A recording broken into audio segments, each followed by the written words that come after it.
So we're going to address now one of the strangest stories in the Talmud. In fact, it's such a strange and actually shocking story that it's not the kind of story that is publicized. Nonetheless, the Rebbe once addressed it at a Fabrengen and explained it, and I'm going to share that with you. So friends, I sent you the text of the story from the Gemara. Let's look at it. It's the second. I sent you a few things, but it's the latter one. Let's read the English. Rebbe said, Omar Rebbe,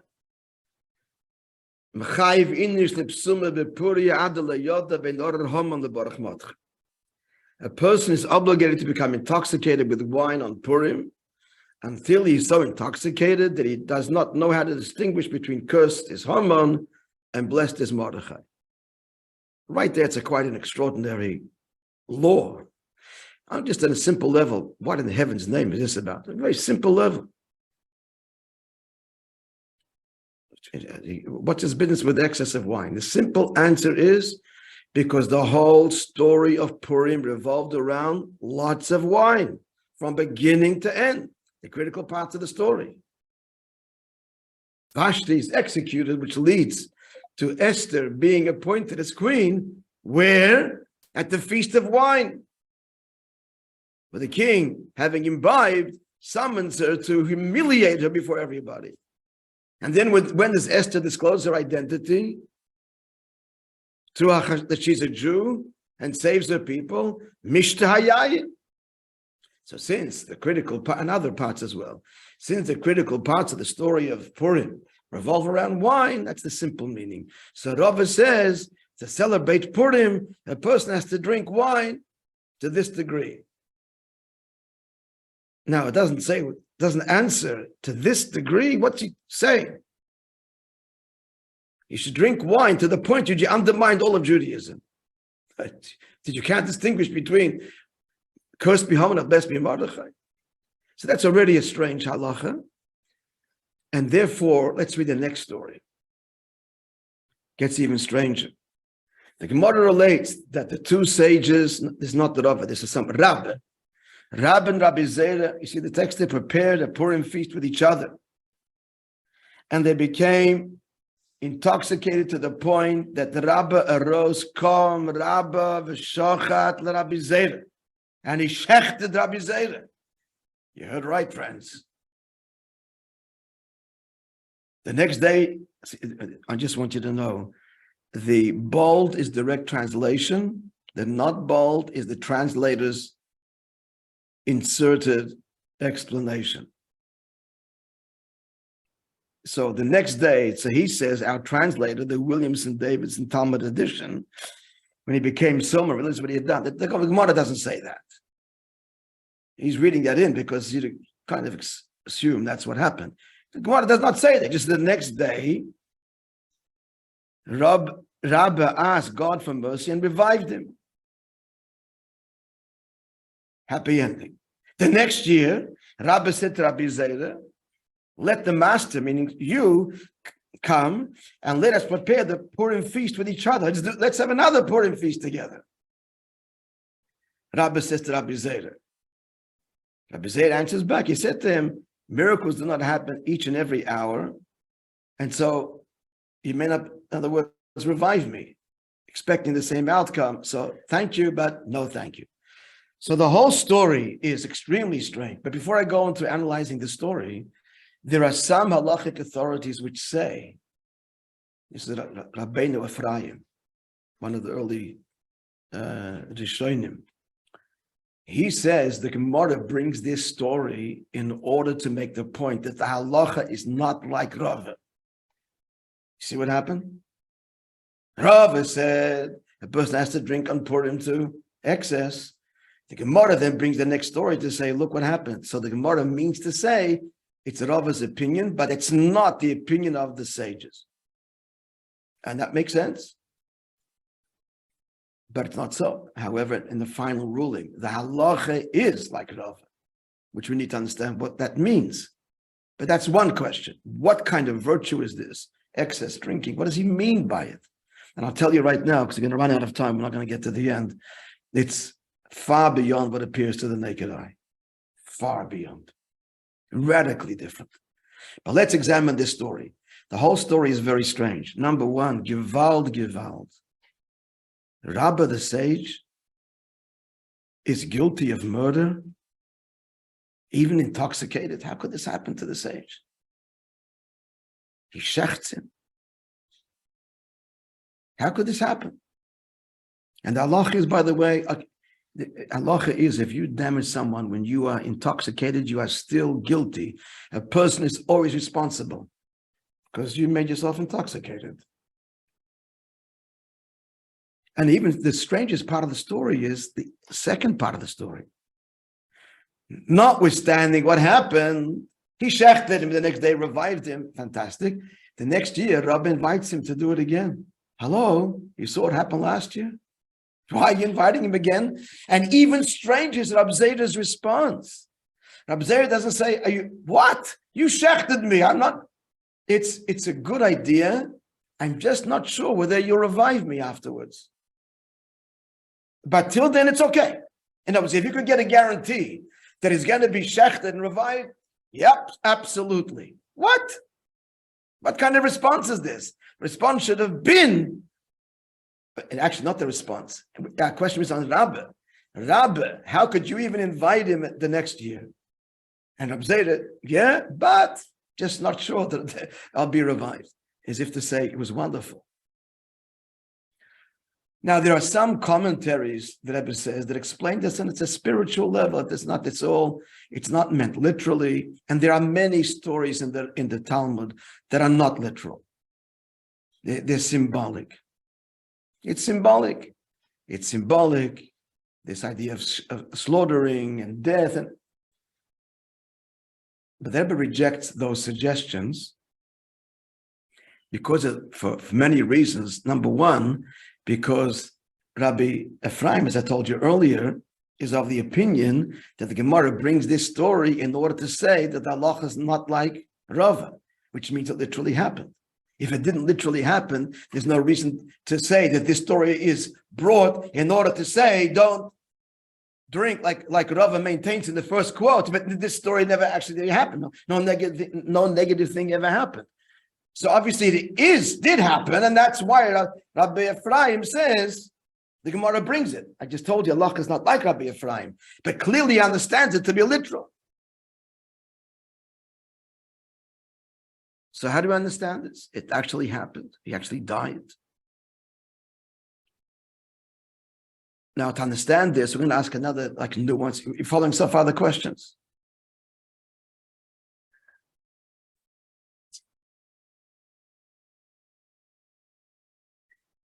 A little nuanced question, which will be answered in our deeper explanation. Every word in the Gemara is precise. Why doesn't the Gemara just say he killed him? Do you have to know how he killed him? He shechted him. And moreover, it says, Kom Rabbi. Rabbi arose and shechted him. What does this mean? He arose and shechted him. What does it mean? He shechted him. What's that word mean? Okay. We're going to answer these questions as well, but by asking another big question, unrelated to this.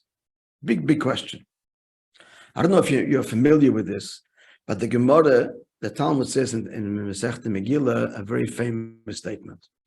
It's a huge thing, and that is that till the story of Purim, the Jewish people as a whole were not really responsible, liable, obligated to observe the Torah.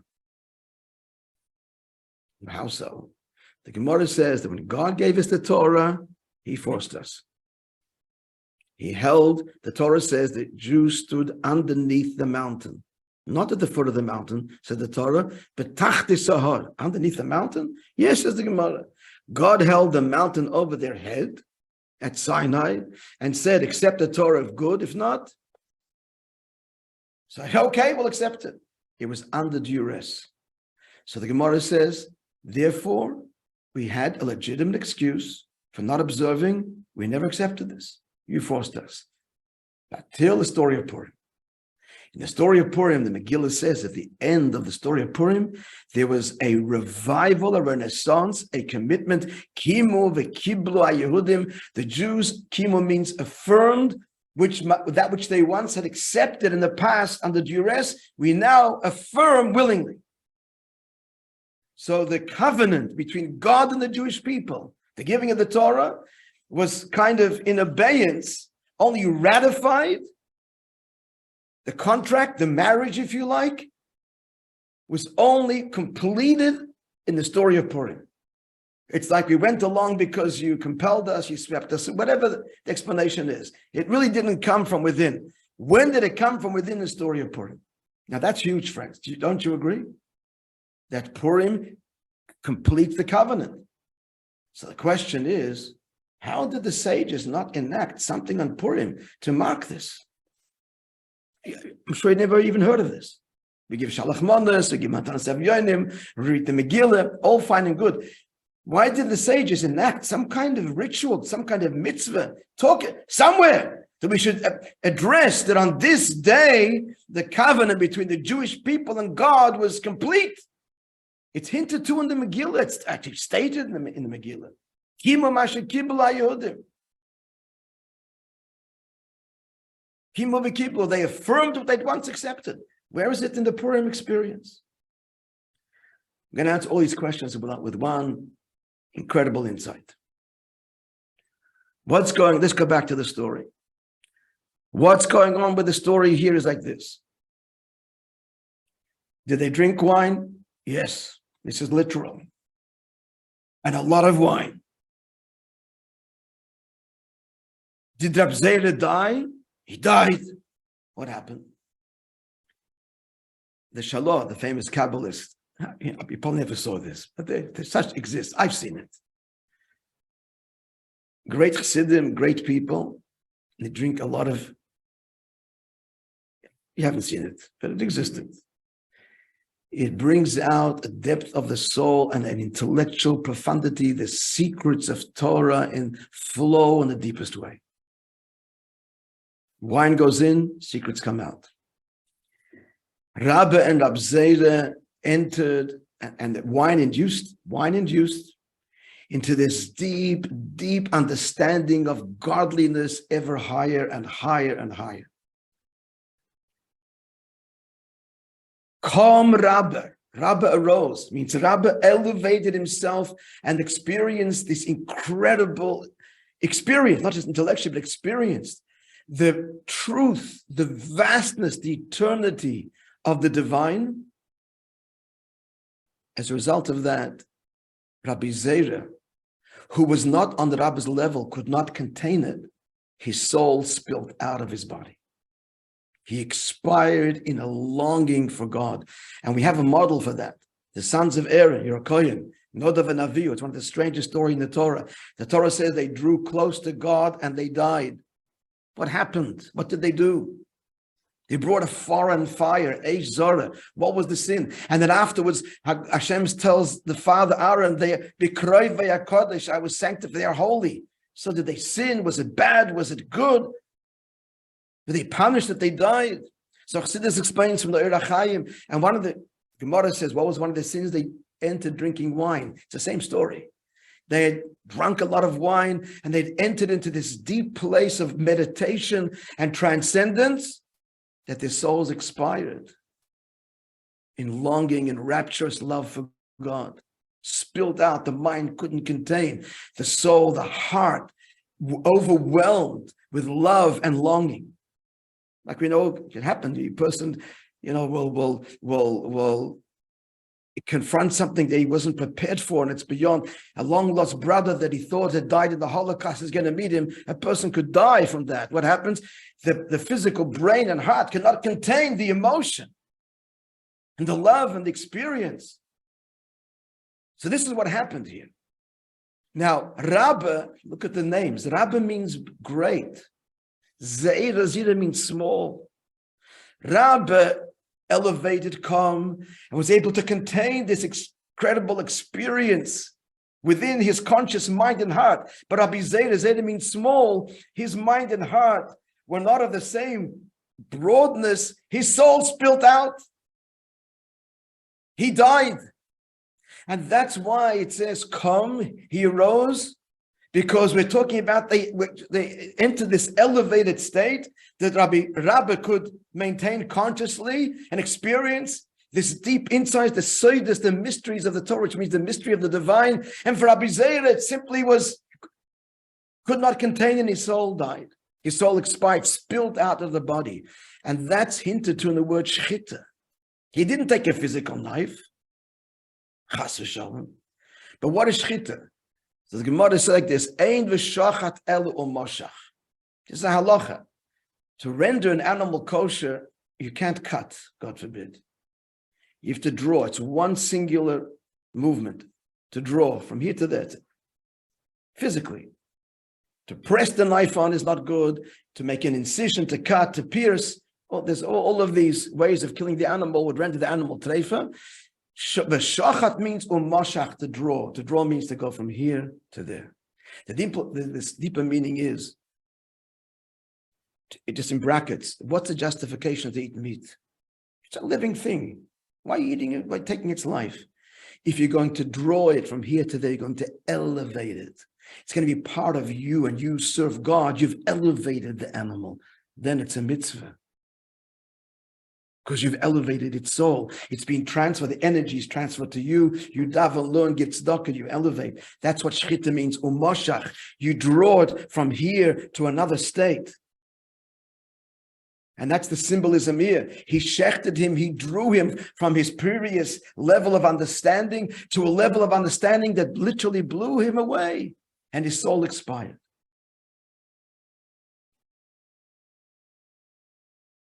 The next, okay, another 2 minutes to wrap up all the things. So right now, I want to tell you that Sudas Purim, and the halacha is that we are to drink a lot of wine.